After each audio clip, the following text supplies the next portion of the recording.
Today we have a guest on our podcast, our first ever guest. We have Sarah Dosanjh. Is that how you pronounce your surname? Because I'm never actually sure if I get it right. Yeah. How long have we been friends, Becca? A long time. And How often? Yeah. How often do you say your friend's surname? Not really that Exactly. often. Don't. Well, No. Sarah Dosanjh, or you might know her more commonly as the Binge Eating Therapist. Thank you very much for having me. Can I just say, looking at you two now, I have the same feeling that I have when I'm watching my two cats. And it's a lovely, warm, cozy feeling. And the narrative goes along the lines of, oh, look, I brought these two little kitties together and look how nicely they're playing together now. That is actually very cute because I think we did mention it in like our very first episode. If anyone's listened to the first episode, that me and Katy got put together by a friend and encouraged to do this podcast. And that friend was Sarah. He's Sarah. He's still our friend, by the way. So we thought it was only right to have Sarah as our very first guest, to be honest. So yeah, I'm very excited to have you here today. Thank you for inviting me. I'm honoured.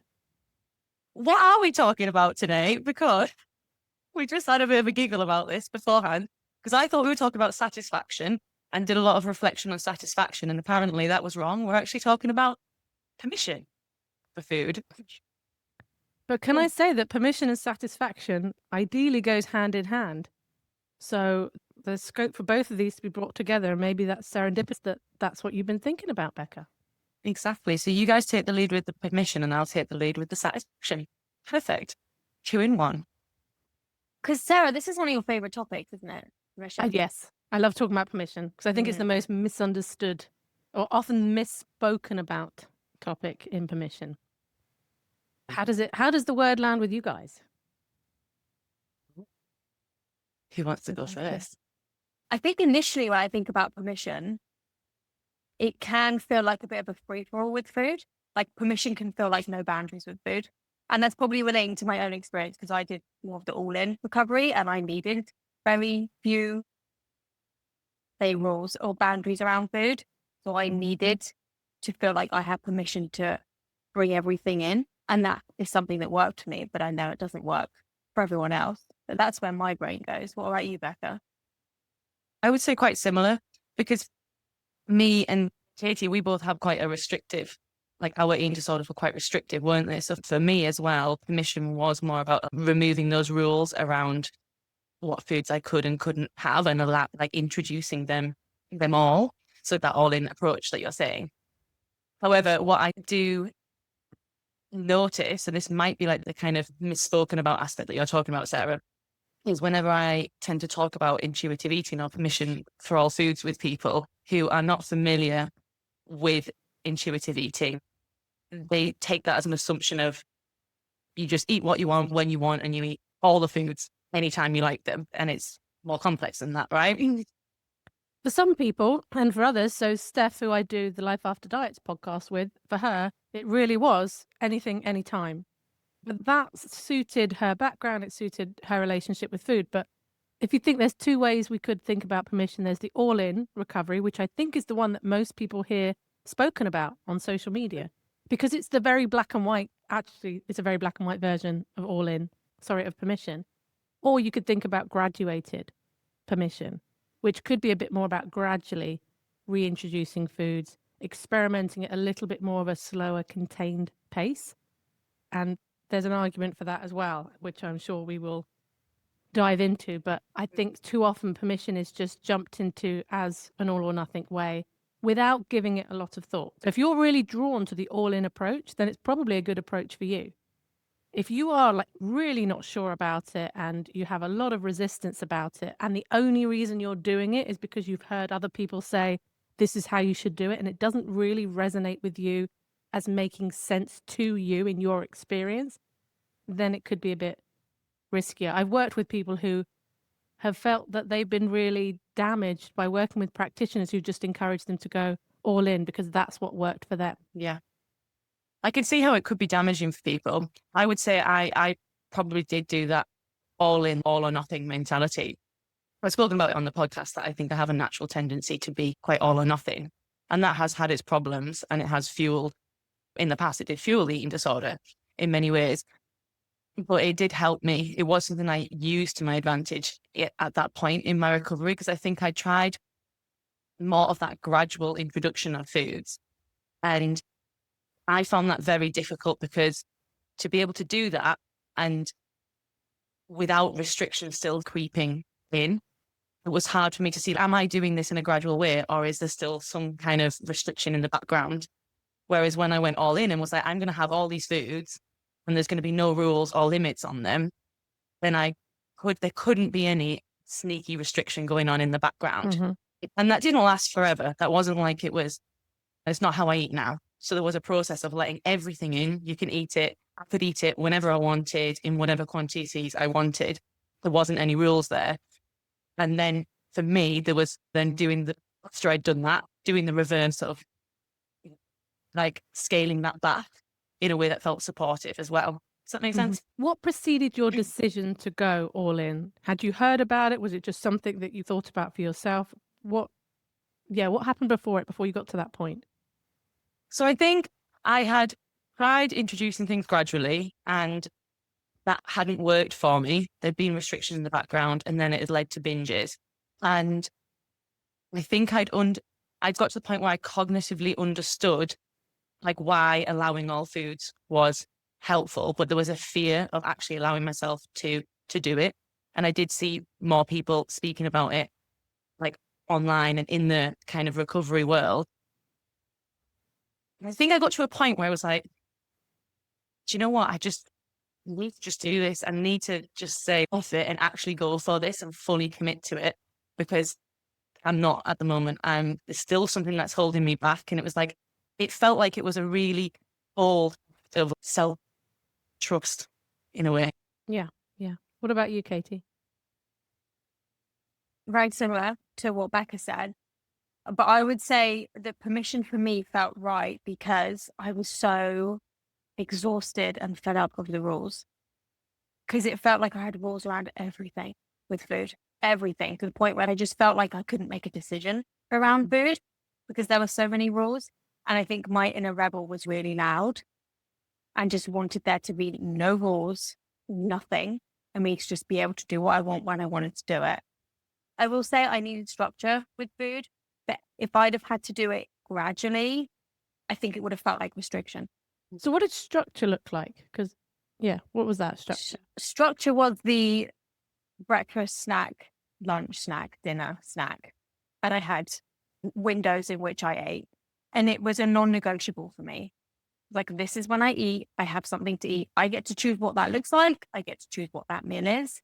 But these are the times when I eat. Because I was thinking about food all the time. So it helped me to know that my next meal wasn't too far away. That was really helpful. So yeah, I think without any form of structure, I think it would have felt a bit too chaotic. And I think that's important because I think sometimes people do jump into the permission thing a bit chaotically. I think I did because I just thought, okay, I'm just going to wake up and eat whatever I feel like. But there was no planning. I didn't have much food in the house to even choose from. And I'm trying to fumble through as I go along. And by the time I'm hungry, it feels like a bit more urgent and I can't wait to get food and prepare food. So then I'm just going to grab something. And it was a bit all over the place. So was permission something you tried to incorporate with intention? It was more for me, rather than intentionally permission, it was more about I am not pursuing weight loss today. Okay. I'm not trying to eat in a weight loss deficit. So there was a piece of it in there. I also think because my binging was more permissive around food as opposed to restrictive. I didn't do much restriction. I was trying to lose weight, but I didn't really want to restrict. It just felt like I had to keep trying. So I needed I sometimes talk about it as I did have some boundaries around my permission because I needed a moment to just be able to pause and check in with myself about whether it's what I really wanted. I think that works quite well for people from a permissive background. But like you were saying, Becca, the restriction can try and sneak in. If you're pausing and checking in with yourself, it can feel like, oh, I have to check in with what is it I really need now? Oh, I need some soothing. So that means I shouldn't turn to food instead of maybe I can still have the whatever it is that I want to eat that feels soothing. So I wouldn't necessarily have a lot of these foods in the house. I would try and have a couple of sweet things in the house.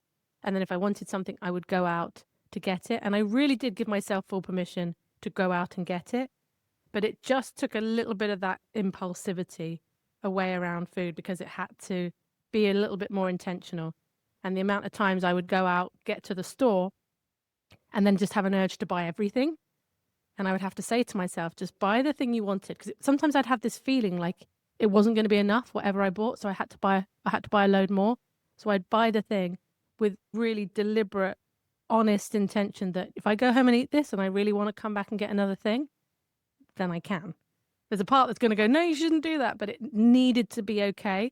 Otherwise, in that moment, I'd get that urgent now or never feeling, which I think is the whole point around permission, is that to get away from that now or never feeling because you have permission to have it again or come back and get it.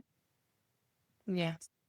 Did it feel okay for you to have distance between you and food? Like having to go to a shop and having to like have that in between? Yes. Was that helpful for you? Yeah, massively. And I would also add, these times in my life, I was living like a couple of minutes walk from a shop. We're not talking about 20-minute walk down the road or a 15-minute drive, but that actually leaving the house, it did feel good. And then I realized that actually I did need something in the house that I would, because it was always the sweet foods for me. So I think as with the other piece with permission is it can, for most people, like their food is on a bit of a scale. So there might be some foods that they think of as, oh, I don't think of this as being like the quote unquote healthy food. This is the food I find a bit problematic, but I don't binge on it as much as I might this other food over here. And so sometimes it might be a case of having something that maybe you would normally say to yourself, oh, I don't feel like that's something I should be eating, versus bringing something in that has been a problem food for a long time and you found yourself binging on regularly as well. So I think as well, with permission, this is the graduated approach really, when you're thinking about having different foods in, which foods might feel safer, but would still scratch an itch for something sweet or scratch an itch for something salty and savory.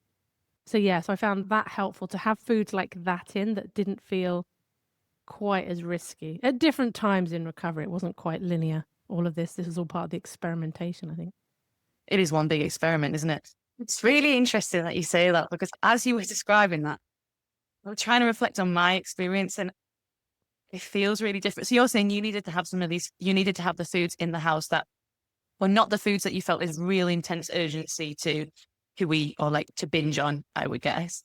They needed to be in the house, whereas mine was the opposite. I needed to have like my binge foods in the house. They needed to be around me.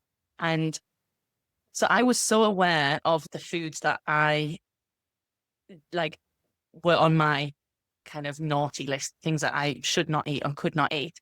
And it was always those foods that I would binge on. It was very like specific foods that would be in my binges every single time. So it was like I needed to have those foods in, and I was quite intentional about they were the foods that I was eating during this like all in approach and allowing every like when I was giving myself permission. So I think there was a period of about, I don't know, maybe 6 to 8 months where pretty much every single like evening meal was my binge foods, but I wasn't eating it in a binge way. I was having them intentionally to break down that fear of actually eating them. So it's interesting. It was opposite of you. There were times when that works. There were times when I did do that and I felt like that did work. I felt like I could eat them in a moderate and free way until it didn't. All it would take would be a day where I felt particularly tired or low or something like that. And then I know I've got them all in the kitchen. And again, this wasn't coming from a restrictive place. It was coming more from a wanting to numb, wanting to regulate, wanting to self-soothe place. And I think sometimes in binge eating recovery, certainly in certain social media circles, they don't talk about the emotional eating side of it so much because, of course, we don't want to demonize emotional eating. Like emotional eating, it's okay. But there are times when I would binge for emotional reasons, not for restrictive reasons. And, emotional eating is becoming self-defeating when it's part of what's causing these horrible emotions that you're then eating to try to deal with. Yeah, very true. See, I can relate to both of them because I was a restrictor rather than a permitter, but I also used binges in a very emotionally driven way. Like I used them to check out, to numb, to soothe myself. I think it was a combination of both going on for me. Yeah. So how would you describe your approach to permission? Because you mentioned you tried all in. Did you try all in, that didn't work, and then you took a gradual approach, or how would you describe it? I don't even know. I don't think I've ever done all in. So even getting some of the binge food in the house for me was not how I would. The all in would just be whatever I want, whenever I wanted. And that language wasn't even around when I was recovering too. So I wouldn't have conceptualized it that way. There was something about until I can say a free yes to food, so I can say a yes that's guilt-free, that gives permission in a way that's okay, then it's hard to say a free no. Because when you think you should say no, or you mustn't, or there's guilt, or whatever it might be, that no doesn't have any freedom around it. So I would say the permission part of me was to really look at this guilt piece and giving myself permission to say yes, because I was saying yes a lot as a permitter, but I was always feeling bad about it. So that's not really true permission. It would have looked like it behaviorally, which is another thing that sometimes happens with permission is people will give themselves permission behaviorally, but emotionally and mentally, they're not actually giving themselves permission. Just like you can restrict behaviorally or not restrict behaviorally, but still mentally and emotionally be restrictive around food. It was the other way around as well. So that I think is another pitfall that I would urge listeners to think about if they feel like, especially they've done this permission thing before and they're going, it just didn't work. Because you can just go, okay, I'm going to eat everything. But the other thing that can happen is just a checking out of going, but I actually find this so uncomfortable and I feel really guilty about it. So I am going to keep doing it because I think that's what I'm supposed to do to recover, but I'm going to check out. And then you're not going to find your satisfaction point, are you, Becca? Over to you. No, as you were saying that, I was thinking that was the difference for me with actually having these binge foods in and eating them pretty much like every evening. If I wasn't actually if I didn't have like that permission, I would have just binged on them. And that was the difference. Because if I'd kept those foods in the house previously, I would have binged on them. But there was something different about when I went to this all-in approach. It was like, it's genuine. I believe it's okay for me to have them. And that was why that's why it was okay for me. And it didn't just become like a behavior, but still with a checking out mentally. Yeah. I'm curious because obviously, Sarah, you've worked with so many people with binge eating, and especially as you, someone who's talking about it without a restrictive background, and people who really struggle with this kind of all-in approach, how do you even begin to navigate permission outside of all-in for people? One of the things that I've started doing, because we've got an episode 173 of the Life After Diets podcast, where we talk about all-in approach versus not all-in approach. And so what I sometimes do is I'll say to a client, go and listen to that episode and see what resonates with you. Because when you're hearing Steph talking about all-in, how and why it worked for her, and then you hear me talking about doing it slightly differently, how and why it worked for me, by hearing those two, you can go, oh, actually, I think I relate more to this, I relate more to that. And it's an excellent resource for me in my practice for people to be able to find their own mind, because they're going away and doing that in their own time and thinking about it. Because I could end up doing someone a disservice by trying to do a graduated approach with somebody who would benefit more from an all-in approach. So it's all these kind of things, looking at their history of background, really explaining both approaches to somebody. But again, I'm so conscious that whatever anybody does, it needs to really make sense to them. That, oh, it makes sense for me to do it like this because this is going to suit the way I do things or my temperament or my process. Yeah. It has to be so individualized, doesn't it? And this makes me think of, it is linked to satisfaction. When people talk about the satisfaction factor and eating without distraction, and that's like a big thing, isn't it? I hear a lot of people talk about eating without distractions, so not having a TV on or anything like that. And I did, when I binged, I would often binge with the screen in front of me. So it would be like, I'd be eating and I'd be checking out, watching something. So it was very numbing. But I don't think that eating without any distraction at all particularly works for me. It didn't work for me in my recovery, because what I would find I would do is, if I was to sit down and eat something without any kind of distraction at all, I'd feel really restless and uneasy about that. So I'd find myself trying to eat that meal quicker so I could get on to whatever the next thing is that I wanted to do, and to rush that process. And what helped me was still having some kind of distraction, but being really intentional about what that was. So if I was listening to a podcast or watching something, like not just sticking anything on so I could just numb out with it, but putting something on that I was genuinely engaged in. Or even I used to watch things about like mental health or even about like intuitive eating and recovery, because it felt like if I'm watching this, which is, or listening to this as a podcast, which is about intuitive eating, and I'm trying to connect with my food and have some satisfaction there, it felt like the distraction, in quotation marks, was actually supporting the thing that I was trying to do as well. And that really made sense for me, but that might not make sense for other people. That might not work. And it could just serve as a distraction in the sense that people talk about it in an unsupportive way. I thought for the longest time that, oh, if I could just eat mindfully, that would solve everything, because there's no way I was going to binge mindfully. So if I could just stay present and just stay mindful, then I wouldn't binge. And it's all very well when, the food's going the way you want the food to go and it all feels okay. But then the minute the conflict arises, the minute I felt conflicted or I wanted to binge, that tension and that agitation, it was impossible to stay present with that, because part of the binge and part of the experience was I wanted to get the hell out of here. I don't want to be around. To be completely distracted and disconnected when we're eating probably isn't going to help with satisfaction. It probably isn't going to help with healing our relationship with food and kind of learning our edges of what feels good for us and all of that. So a little bit like you're saying, Becca, and I'm fully on board with this. I tend to talk about it as a begin with, how could you just be 20% more present? Because when we go very black and white, we're like, oh, I'm checked out. That must mean the answer should be some kind of perfect, mindful, present, chewing every bite 15 times, totally connected, and every bite I'm checking in with how that is in my body.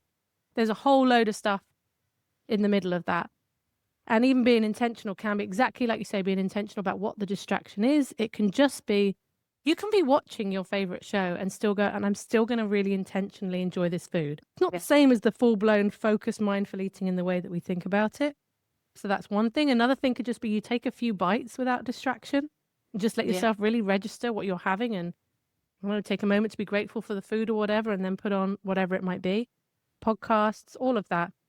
So I just think we need to look at how can we be a bit more present and a bit more connected, because if we're completely disconnected from the sensations in our body and what it's like to actually eat the food, it's going to be harder for us to find a place of regulation where it feels like we're making those decisions more intuitively. Yeah. One for me was putting a podcast on instead of like something on a screen. So there was still something else going on for me, another sort of stimulation, but it wasn't a screen. So I was actually looking at my food. Then that was where the connection was for me and the mindfulness was for me. Yeah. I think if someone would have turned around to me and said, you have permission to eat everything, but you need to sit and have dinner like without distraction, I would have really struggled with that, because I would have been like, stop telling me what to do. Like, let me watch my TV, let me do what I need to do.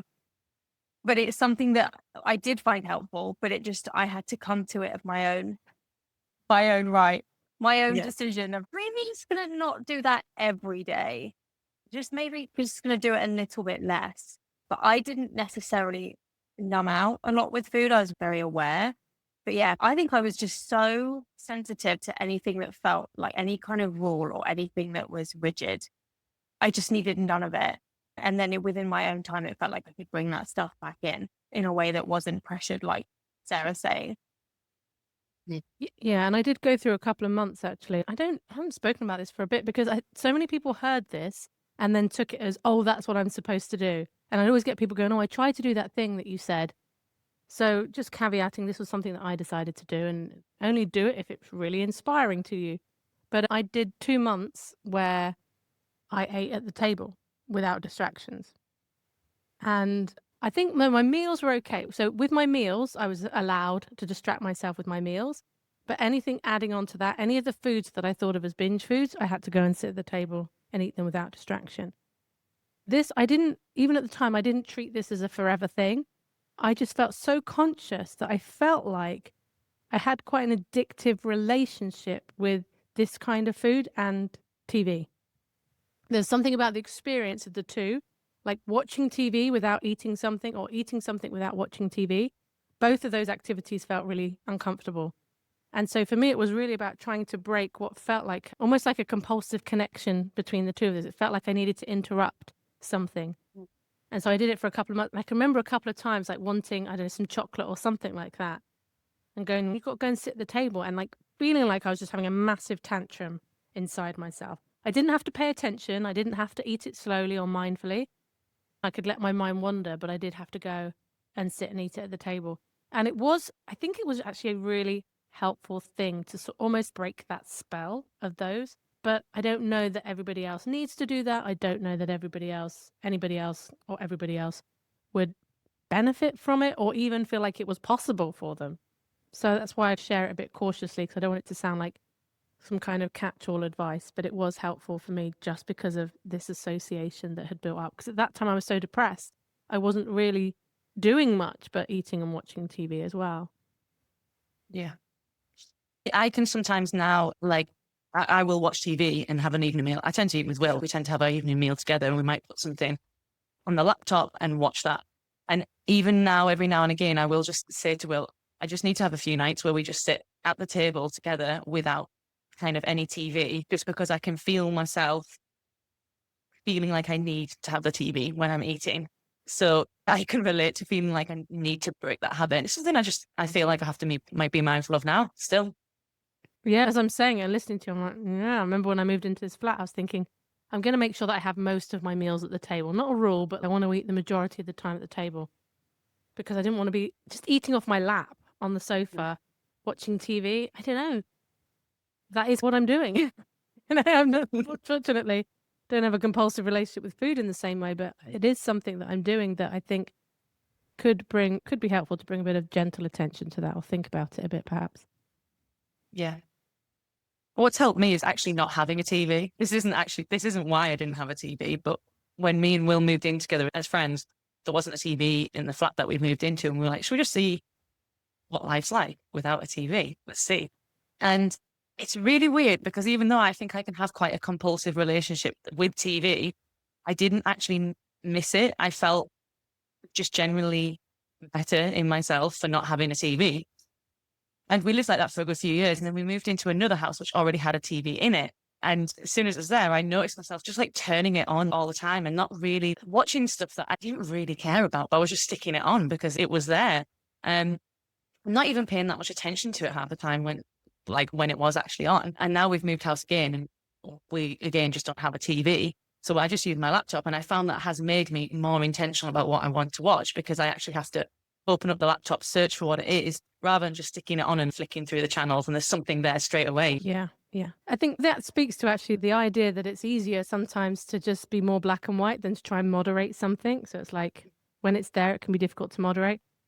I haven't had TV. I've got a TV, but I don't have TV channels tuned into it. And I've lived in about the last 4 places I've lived in. So probably for at least 7 years or so, I haven't had TV channels tuned in. I've just never tuned them in, because what's the point? You got the app. So if I want to watch BBC or something like that, I can watch it on iPlayer. And it does mean I have to go through and pick something. Don't get me wrong, it still means that I can end up watching a load of rubbish that I don't particularly want to watch. But I think there is something, I don't want to channel surf. And I hate adverts. I get angry about adverts. I don't have the patience for them.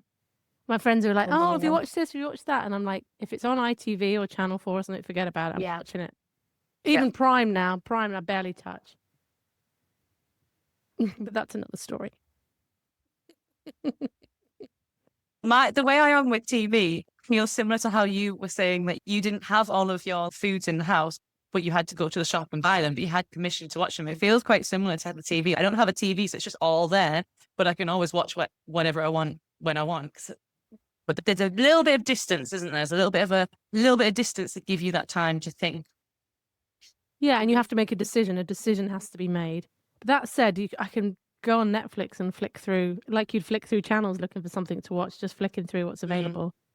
Yeah, but then you do have to choose something. It's not something playing in the meantime. Yeah. Do you know what question keeps coming back to me? It keeps popping up as we're having this conversation. It was when you said, Sarah, I could go to the shop and it wasn't just a free for all. I could just buy anything. I was intentional about buying like what I wanted, coming back and eating it, and then I could go back if I wanted more. And the question that keeps popping up for me is, how did you know what you wanted? And like, what about people who are like, I actually don't know what I want or what I like with food anymore. So where do they start?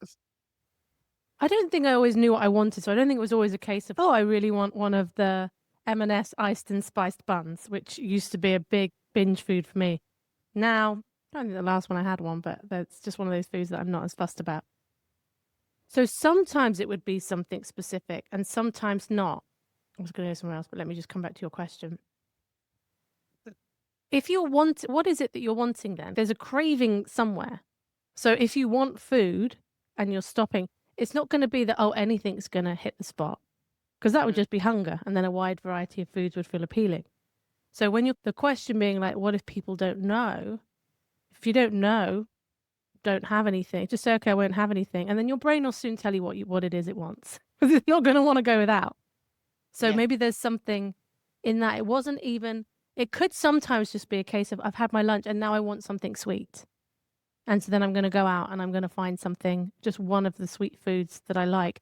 Something I did do, though, that's just reminding me in those moments, I just had an image of me flash back with that, is that sometimes I would have an urge for something and it would feel quite sudden and quite a bit urgent.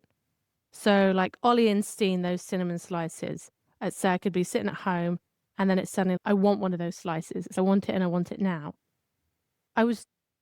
The part of my recovery was trying to figure out, where is this desire coming from? Because the fear was, actually, this is a binge urge. And so then if I go and have this food, what I'm doing is I'm tipping into a binge versus, do I just fancy this and I'm going to feel satisfied? Because with the first, if it's more like a binge urge, I'm going to have the cinnamon slice. I'm not going to be satisfied. I'm going to want something else, because that's just almost going to fuel this urge, versus I fancy a cinnamon slice and if I eat it, we're good. So what I would sometimes do in those moments, because I didn't know, I just knew I wanted it, but I didn't know if this was an urge I should be given into or something I should be riding out. I would say, okay, you can go and have it, but you need to just eat it without distraction and just really try and enjoy it. And that's the only goal, like without distraction, try and enjoy it. And if I felt like such a strong resistance, like sometimes I'd feel like my whole body just wanting to go, no, I don't want to do that, because what I actually want is some kind of soothing and checking out. That was what made it become a bit more apparent to me. So it wasn't that at this stage I was going, oh, every time I have one of these types of foods, I have to be present. I don't. But I was trying to understand how my desire for the food might feel different based on what different parts it's coming from. And when it was about wanting to check out, and I could tell because I really didn't want to pay attention when I was eating it, that was when I needed to check in. So that was when I might go, okay, what's actually going on for me? Okay, I might take a breath with that. I'm feeling really resentful because I'm having to do my taxes, or I'm having to do this task, or I'm feeling resentful about this, or actually I'm feeling really sad about, or I'm feeling lonely, or whatever it might be. And in the acknowledgement of what was going on, and just allowing whatever was going on to just to feel it and validate the feeling, like going, yeah, okay, right now, gosh, I'm feeling a bit disconnected, or I'm feeling a bit lonely, and I'm okay. Like I can be okay with that feeling. Then it wasn't about whether I wanted it or not, but the compulsion to escape reduced. Because if I can identify what's going on, take a breath with it and be like, it's okay that this is here, I can still go and have something nice to eat if that's what I want. But the compulsion to escape, because I don't want to get in a fight with it. I don't want to go, oh, then if this desire for this food is actually coming from a compulsive urge to check out, that means you're not allowed it. That isn't going to work. The rebel's going to come in. But I was most of the time, like 95% of the time, by checking in and allowing what was there, I felt the urge shift. And sometimes it might be still be like, oh, I want it. And I feel like I could be present with it and just enjoy it now. Or sometimes it might dissipate. And I'm like, actually, the urge for that has gone right down from where it was. And that's a bit more nuanced in it. And that now I can feel it differently in my body. I know that if I have a desire for something, I can tell whether having that thing is actually going to satisfy me or not. It just feels different, but it's subtle and hard to explain. So it's only really through trial and error. And sometimes if I wasn't sure, that was where I was like, just slow it down a little bit. Just eat it and really try and enjoy it. That was another thing I did with the permission piece. Something I said to myself over and over again. My intention was, okay, you can eat whatever you want. Just do your utmost to enjoy it. That's your only job. Just do your utmost to enjoy it. Because when I was binging, it wasn't about enjoying the food. There was a feeling I was chasing, but it wasn't about enjoying the actual food itself. So that was something that worked really well for me in the permission piece, because it was a bit of an all-in, as in I can have anything I want, but, and there was a but in there, just got to do my utmost to enjoy it. That's not the worst, most onerous rule to set oneself. Did you have structure with meals and stuff? Did you? Because I know I said at the beginning how I had to have, it was all in, but I needed the structure to avoid like decision fatigue and the overwhelm of having too much to choose from. What was that like for you? Yeah, I think I did, as in I was like, I would have breakfast, lunch, and dinner. That made sense. I stopped trying to push my breakfast back as late as possible, because quite often I'd be thinking, growing up, I always had breakfast quite early and I was just a breakfast person. But then when I started struggling with food and I wanted to lose weight, it was always about how far can I push back the eating, thinking if I have my breakfast later, that means I'll eat less throughout the day. So there was something a bit more intentional about having my breakfast earlier. So having breakfast, having lunch, having dinner. I never really planned snacks. But I think this is another piece that I thought of earlier and forgot to mention. So thank you, that's just reminded me. But Becca, when you were saying that you would have your binge food, you'd have something for like dessert every night, something like that. The other mistake that I see people making with permission that works against them is that they're not having any of their troubling foods. They're not planning to have any of them. So then they only have them when they really want them. So it's, no, I'm not planning. And let's say chocolate is the food. It's cliche, but cliches are cliches for a reason. They're going, I don't know when I'm next going to have chocolate. I'm just going to wait until I really want it. It means that chocolate keeps being associated with the relief of strong cravings. And actually to be able to eat chocolate when it's like, I could take it or leave it. The compulsive eater wants to go, then if we can leave it, we need to leave it, because we're somebody who eats in an out of control way. So we need to make the most out of the times when we feel like we can leave it.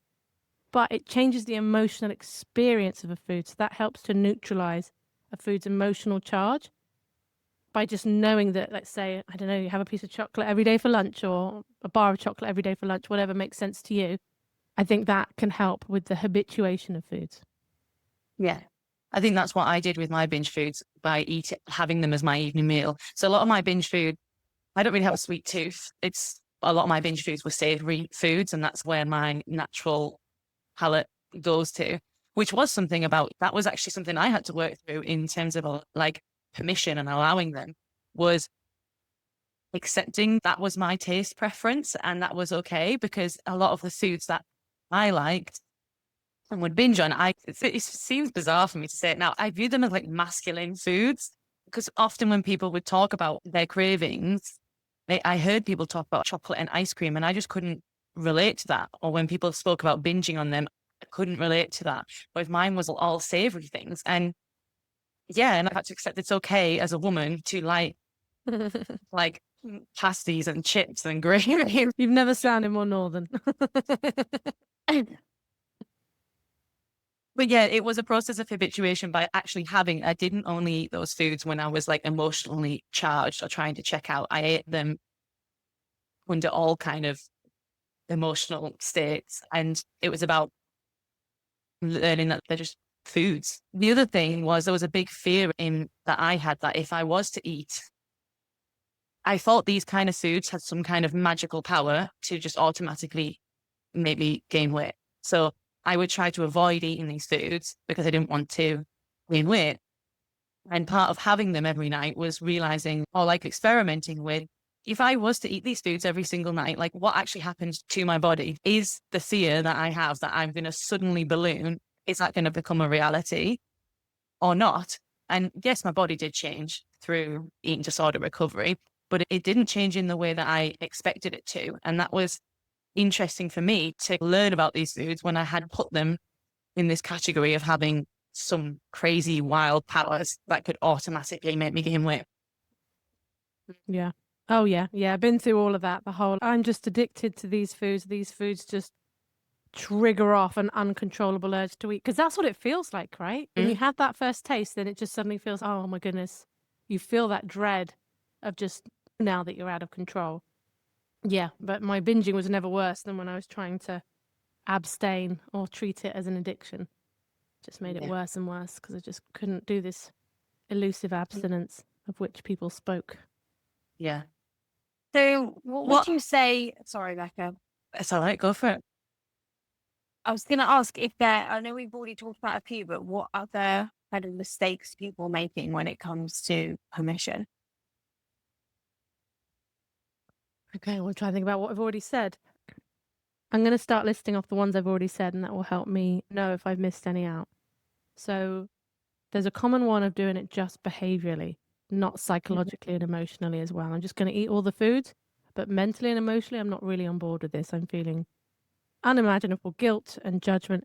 And that there is going to, I think as well, it can feel uncomfortable too. It's not that you're always going to feel great about everything that you eat there. I think not planning your meals, not doing any planning at all, and thinking that you just wing it as you go really sets you up to have to make a lot of decisions around food.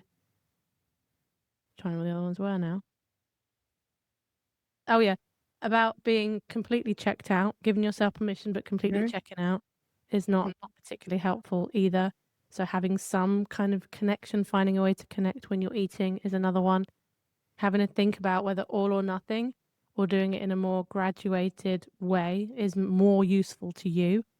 And really owning that for yourself, because I think when people are struggling with this and they're in pain, they're looking for help. So you're looking to these practitioners in the recovery spaces who are promising to help people stop binging, and then people are following what someone else they follow what someone else says to the letter without really internalizing it. So then the person who they're working with, the coach or whoever, becomes like an accountability figure. And then when they're gone, they haven't really changed their own mind about it. Yeah. The biggest one to add, because we've already semi-discussed it, was the biggest one for me, and one that I've seen working with people, is like telling yourself that you have given yourself permission, but actually there's secretly some kind of restriction or rules in the background. I've seen that quite a lot and experienced that. I was saying like, oh no, I allow all foods, but I just try and be good at the weekends. There's a bit of a contradiction in itself, right? The language that's being used there's still some morality attached to foods, which would suggest that permission is not fully there. I've also experienced with clients, people who think that they need to do all in and give themselves permission like that, but it's coming from a real place of desperation. Like, I just need to, panic. Like, I just need to fix this, or I just need to eat everything. But it's not really coming from a place, as Sarah said, that feels right for them. It's just what they think will fix it as quick as it can. Yeah. The whole point of permission is to reduce the conflict around food.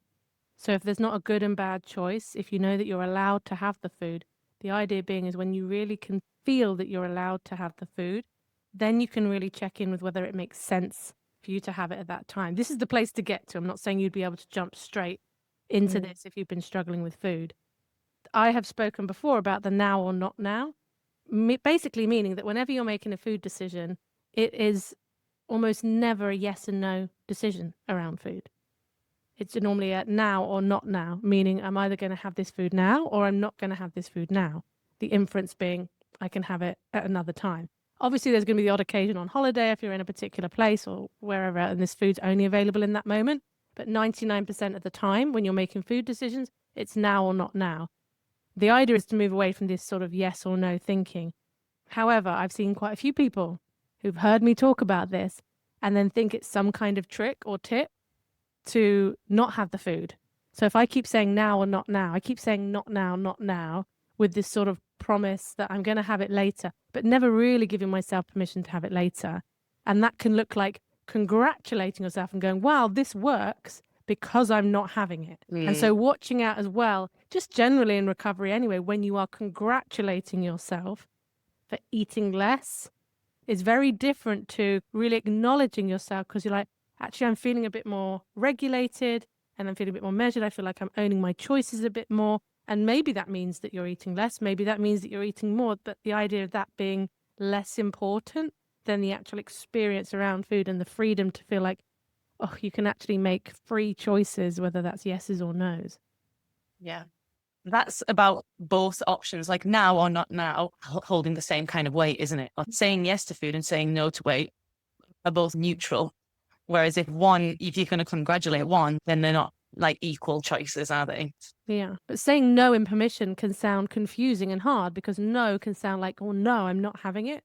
No. Because especially if you have struggled with food, you've said no to yourself a lot, or at least tried to say no to yourself. And it's always from a no, you cannot place, which is why the now and not now softens away from the yes and no thinking. But it really does need to be, you are allowed to have it now, and you're allowed to have it not now. But sometimes it does need to be now. If you keep saying not now as some kind of trying to diet trick or something like that, it will catch up on you because your mind will start to not believe you. You can't fool yourself for very long because it's, oh, she says this now, not now thing, but then she never lets us actually have it. And then it's, oh man, it worked for a week and now it doesn't work anymore. And then we'll go back to, why doesn't it work like it used to? We get into that cycle. I was going to say something now. It popped into my head as you were speaking and then it's disappeared. I'm doing what you did, Katy. You're doing to me. Oh, it's come back. That was quick. That was quick. I was thinking about my experience of permission, and I said allowing the foods felt more like an all in. It was like I'm going to use all or nothing mentality and really go for it. It wasn't gradual. But thinking about then learning to say no to those foods again, that felt more gradual for me. Because it was like, I'm going to bring all these foods in. I'm going to allow them, eat them whenever I want. And at a certain point, then I wanted to learn how to be able to say no to those foods as well.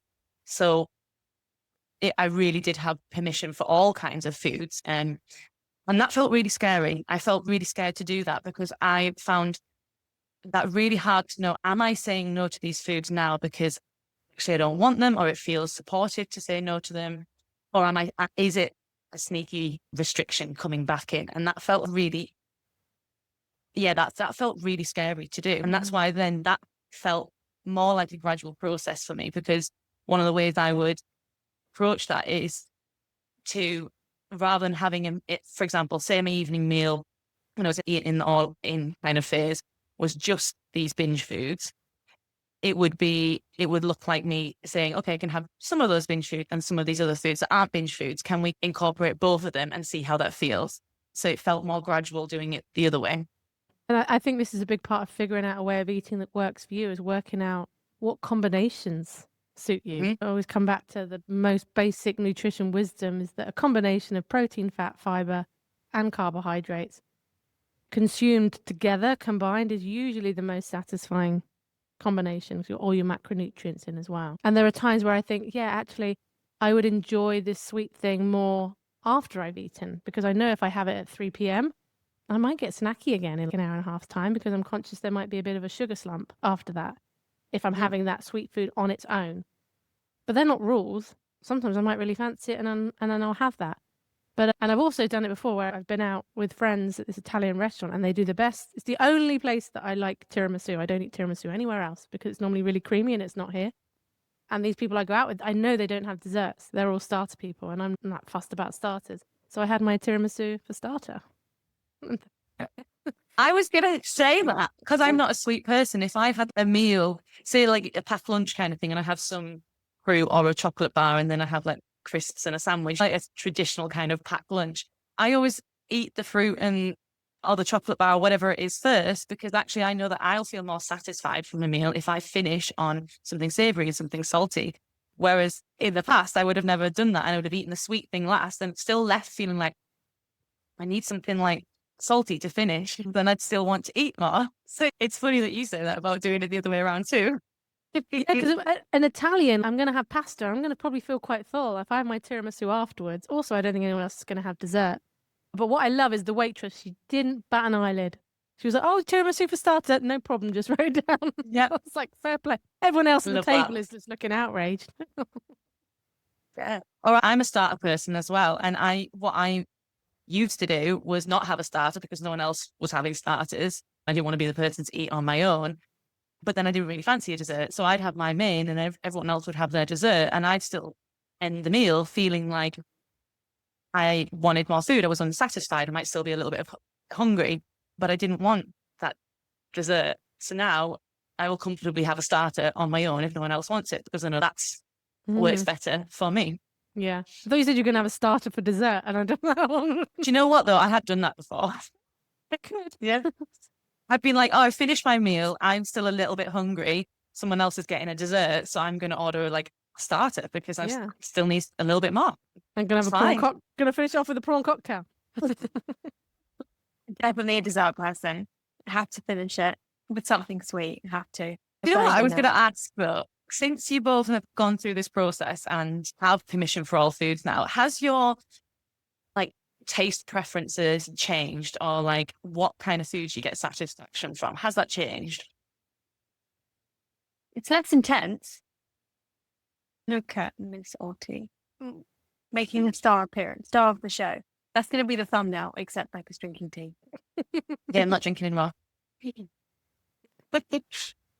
I would say that I used to think that because I have a twin sister who's so not remotely bothered by food. And I used to be in awe of the fact that she could like have a chocolate bar and just not finish it and just leave it in her drawer and it'd be there for days and weeks. You'd forget about it. I just couldn't understand it. I really didn't like the fact that I liked the sweet stuff. I used to try and wish that I was like, no, I'm not really that bothered, even though I was like thinking about the chocolate was in the cupboard because I really, really wanted it. So going through the all in and like accepting like you just like sweet things, that's okay. I then did reach a point where I was like, there are times where I am okay without it. Or I find that I go through phases with it. Like sometimes I want the sweet as in actual sweet, but I want the texture. I notice I want the texture like a gummy sweet, like the chewy. I really want that. And then I'll have times where I'm not that bothered about having the sweet stuff. And I feel like I can go without it because it doesn't feel like it's a rule or a should. It feels like I know it's there when I want it, but I'm actually not as bothered. So it feels less like it's something that I need to keep a lid on. That like sweet tooth. Yeah. I don't think my preferences have changed. As a kid, I really had a sweet tooth. And then through puberty and into my mid-20s, it just totally went away. I would never have dessert when I was out. Never wanted it. Not interested. And then when my binging started, it came back again and hasn't left. So that was interesting. I wonder as well that there's a hormonal element of that. It went away in puberty. And then in my mid-20s, when I got the pituitary tumor and all my hormones were thrown out, as they have been ever since, whether that had an impact, I don't know. Yeah. But they say that your preference for sweet or savoury is largely genetically determined as well. It's just, it's there.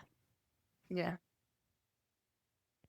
I noticed before I went through this, like the process of allowing all foods, where I had like a dependency on tomato ketchup and like condiments, but in particular tomato ketchup. Beforehand, whenever I would allow myself to eat these like forbidden foods, so to say, I felt like I had to eat them with tomato ketchup. Like I couldn't eat them without. I know it sounds wild, right? And I remember once earlier on when me and Will first met and we'd ordered a pizza takeaway together and we didn't have any tomato ketchup in the house. And it threw a tantrum. Like I was like, I'm not eating it. I'm not eating the pizza without tomato ketchup. And he was like, why not? You can just have the pizza. Like it'll taste better. I was like, no. And I absolutely refused to eat the pizza without having tomato ketchup. And poor Will went out the house at 11 o'clock at night, go and get me tomato ketchup to come back so I could eat this pizza. And I look back at that now and it's such an eye-opening experience for me. I honestly think it was a way of numbing like the experience of these foods that I wanted to eat. And it felt like if I could have it with tomato ketchup and all I'm tasting is like tomato ketchup, because I used to put loads and loads of tomato ketchup on, then it's okay. Whereas if I'm actually experiencing like the food itself, I found that really difficult because it wasn't being like masked somewhere. Does that make sense? Was it about making it a bit different to how it tasted when you would have been binging? Was it about trying to have a different experience of the food in some way? It felt like when I binged on it,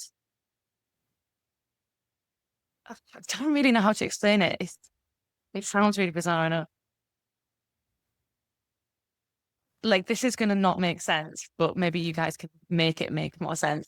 It felt like when I put tomato ketchup on it, I like masked the naughtiness of the food because I wasn't really tasting the food.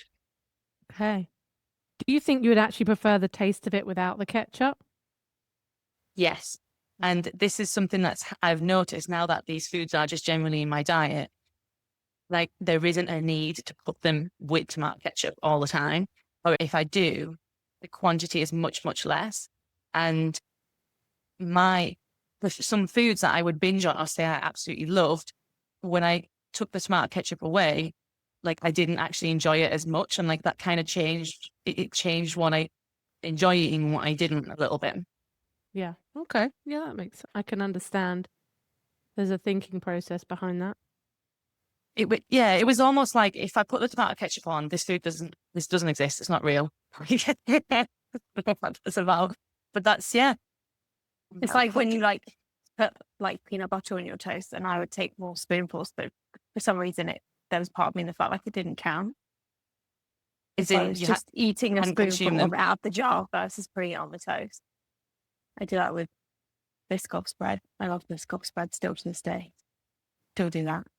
With Yeah, that. I think I have binged on Biscoff spread before, and I don't think I've had it because I couldn't imagine actually spreading it on. I can't imagine it tasting good on bread. I just, if I have it on anything, it tastes good on a crumpet because there's some thickness to it. But otherwise, it's just a spoon, and it's my own jar, so I can do what I want with it. Hey, no I judgment. just have a spoonful. This is a safe space, Katie. No judgment here at all. Thanks, Sarah. I appreciate that. Yeah, just It is. I just told you I was spoon. dependent on tomato ketchup. You can say what you like here. Yeah, Becca's just told us she can pretend the food doesn't exist if it's got ketchup on top. I think we've all had our stuff. Scooping Biscoff out of jar. No, I know we're laughing and it sounds wild, but genuinely at the time, that's what I believed. Like, and it's very eye-opening to look back at that and think, like, how did that thought develop? Like, where did that come from? Like, it's really interesting. Wow. It speaks to how conflicted you were about those foods and how much judgment you had. So Yeah. it was almost like it needed to be covered in some way to be able to have permission to have it. I guess they were foods that I felt like I shouldn't be eating. Yeah. So it was some way of masking that I was actually eating them. If you think about it, in a sense, it was like, even like Sarah that says there, it was like hidden. It was like a physical barrier to the thing that I was eating.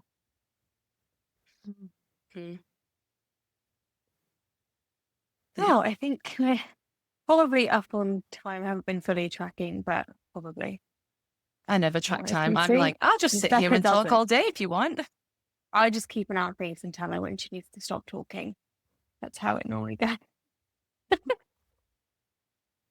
So thanks so much for joining us, Sarah. It's been so lovely to have you as our first guest. Thanks for having me. You did great, guys. Fine. Keep up the good work. Thank you for putting us together. Thanks for coming on the episode. We may even have you on another one in the future. Who knows? I'm sure we will. Thanks, guys. Thanks.